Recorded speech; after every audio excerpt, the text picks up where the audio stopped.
To truly understand Herbert Marcuse's one-dimensional man, we must first grasp the context and brilliance of the man behind it.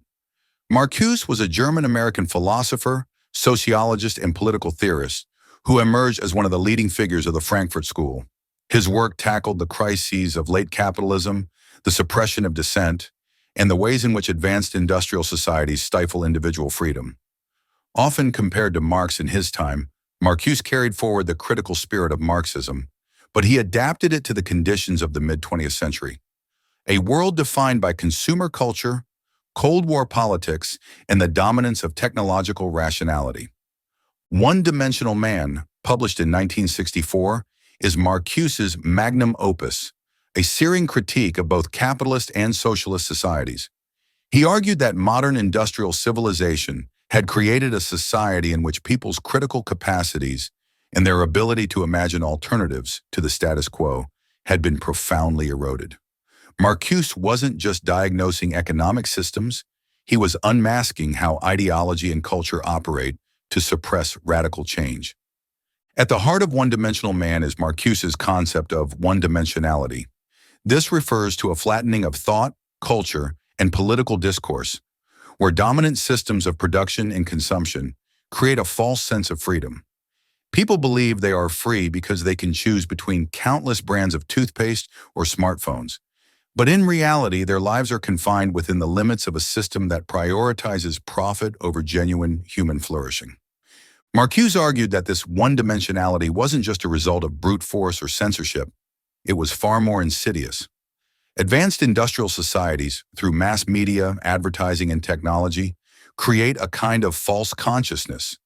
They manipulate desires and channel dissent into harmless avenues. The very tools that could liberate humanity, like technology and education, are used instead to reinforce conformity. For example, consumer culture makes people equate happiness with material possessions, leaving little room for revolutionary thought or collective action. Marcuse's critique extended to both capitalism and Soviet-style socialism. He saw both systems as exploitative, though in different ways. In capitalist societies, the mechanisms of control are subtle. People are lulled into complacency through consumer goods, entertainment, and the illusion of choice. In socialist regimes, control was more overt, relying on state repression to maintain order. What both systems shared, according to Marcuse, was their suppression of critical thinking and radical alternatives.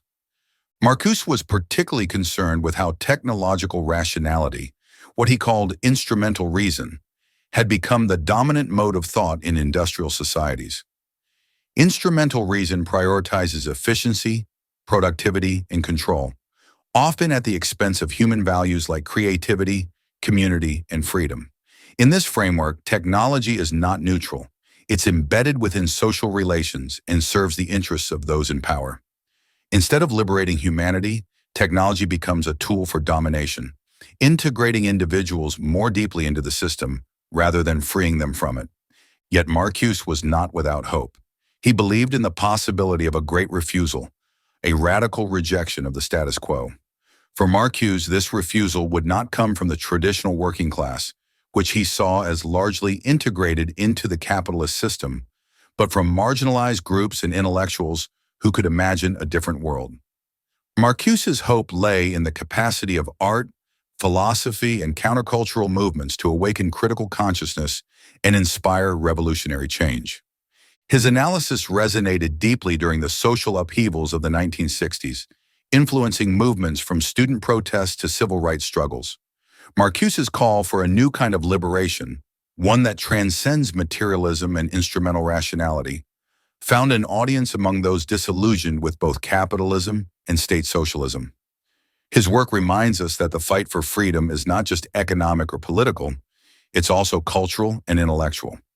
In many ways, One-Dimensional Man feels more relevant than ever. Today, we live in a world dominated by digital technology, mass surveillance, and consumer culture on a global scale. The critiques Marcuse leveled against the commodification of life, the manipulation of desires, and the suppression of dissent apply as much to the algorithmic age as they did to the industrial age. Social media platforms, for instance, create echo chambers that reinforce conformity and commodify human interactions. The illusion of freedom persists, But as Marcuse warned, it is a freedom confined within the limits of a system that prioritizes profit and control over genuine emancipation. As we confront the crises of our own time, climate change, economic inequality, and the erosion of democracy, Marcuse's work challenges us to think beyond the constraints of one-dimensionality. How can we build a society where technology serves human needs rather than corporate interests?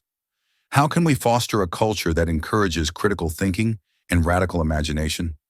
And most importantly, how can we resist the forces that seek to integrate us ever more deeply into a system that denies us true freedom? Marcuse's one-dimensional man is not just a critique, it's a call to action. It urges us to see through the illusions of our time and to imagine a world that prioritizes human flourishing over profit, creativity over conformity, and freedom over domination. His work reminds us that another world is not only possible, it's necessary. Thank you for watching. If you found this video insightful, please like and subscribe for more deep dives into revolutionary thought and philosophy. Let us know your thoughts on Marcuse's one-dimensional man in the comments below. How do you see his ideas playing out in the world today? Until next time, stay critical, stay curious, and stay hopeful.